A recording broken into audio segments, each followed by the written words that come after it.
proud that everybody calls it now the Juncker Plan. Thank you very much. But the name has changed. Thank you. Let's start with your questions now. Thomas Meyer first. Can you show yourself, Thomas? Yeah. Thomas Meyer vom Standard.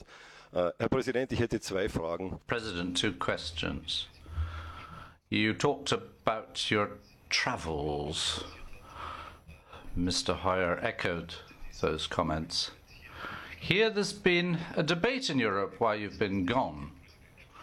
In a country where there's the EU presidency.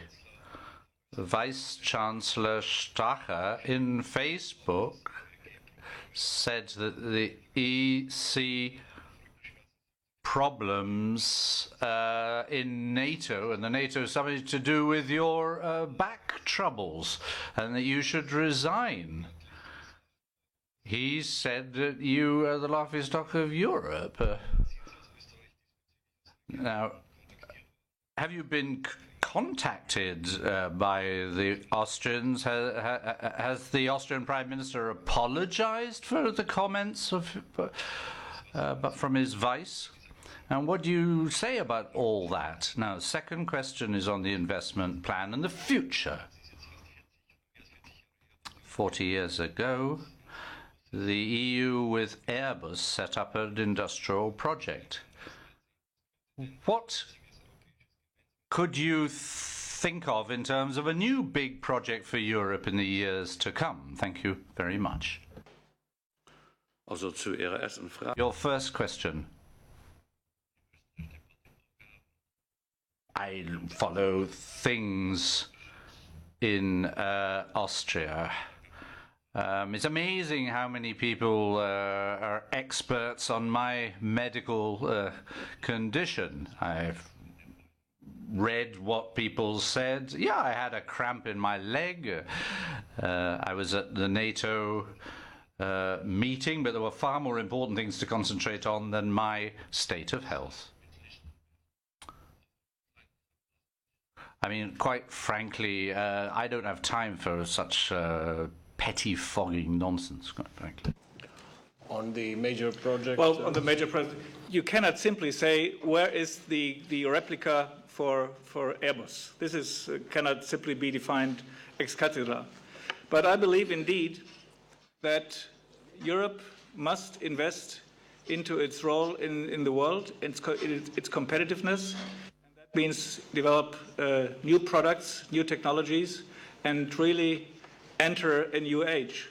I think the support for disruptive technologies will be at the core of the innovation and modernization activities of the next decade. And I'm sure there will be projects that will then emerge and become big. The problem with intelligent new developments in Europe is very often that we in Europe have the best ideas in small companies, sometimes in offsprings from universities and wherever. And then when it comes to market maturity of these products, we don't have the capacity to make such a company big. Development of companies like we have seen in the Silicon Valley over the last decades are very seldom in Europe. And I think we must get there and bring about the necessary financing schemes in order to give these companies the chance before our best new ideas will be bought up by competitors from Asia or America. And we should strengthen our own competitiveness by giving these companies a chance in Europe. So I can't identify the product and say we will set up the new search machine in Europe and bring it to a real challenge to Google, although we're trying it. But I think one needs to think in this direction. We need to think A, big, and B, modernization of our industries, societies, and economies. I had Jorge Valero here on the left. Thank you very much, Jorge Valero, you're active.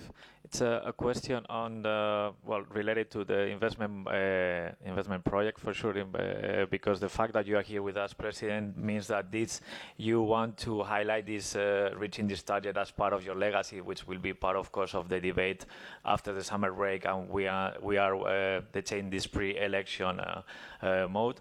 But another factor that could have an impact on your legacy is Donald Trump, and since you're going to meet with him next week, what I would like to know is whether you intend to have a overall conciliatory approach with him to prove that Europe is not an enemy, or you will rather be assertive to defend European interests and European honor? I don't care about my legacy. The legacy is like a poem. It's crystal clear, it's speaking for itself. I was in China on Monday, in Japan on Tuesday, today here. I didn't see a bat during these 2 and 3 days, and we concluded the largest trade agreement we have ever concluded, the one with Japan. And I have to say I'm very proud of that, because when I started here, all of my colleagues, all of the experts were saying, don't touch this issue because you will fail. We didn't fail. This is due to the involvement, the deep involvement of the Japanese Prime Minister, who was as committed to this goal as I was. We were supported by the President of the European Council, who was on the trip, and I know that I will be in Washington next Wednesday. But as far as you are not the President of the US, I would like to reserve my remarks on these issues to... Pardon? I was not asking about the remarks because I know you don't want to disclose them, but I wanted to know your overall approach. Yeah, but my overall approach was shown during the last G7 meeting in Canada, because then I repeated in front of the US President the European arguments, and I will repeat them again and again. It's not about fake news, it's about objective facts. OK. Pascal Verdeau, là, à droite. Pascal Verdeau. Yes, President. I'm over here. Still about your meeting with Donald Trump. Everyone's understood. Europeans have woken up after the NATO summit.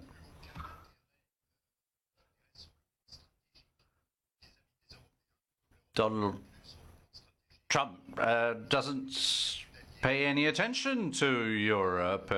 He's not interested in blocks of allies. He's interested in bilateralism. That's the geopolitical context.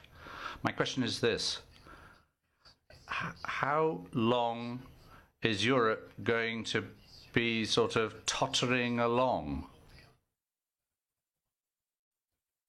I mean, how long are we going to kowtow to a partner who's no longer a partner? Well, no, we have woken up. We reacted to unilateral measures from the American administration, and we will give tit for tat. There's a point I'd like to make indirectly to the President of the US. When we're talking about trade, the EU and its single market is indivisible. The Commission has the job to be involved in allowing Europe to thrive.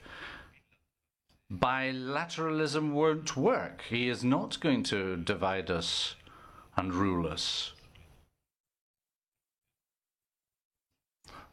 We represent the European Union. I think the European Union should stand shoulder to shoulder. I'm off there and quite relaxed about it. Still have time for one question. Yes, Lawrence. Thanks a lot. A question to both the presidents. For Mr. Hoyer, first, the EIB is in the process of, Lawrence Norman, the Wall Street Journal. The EIB is in the process of having its mandate updated to allow it to lend more to projects involving Iran, but we've heard many doubts about the wisdom of this from EIB sources.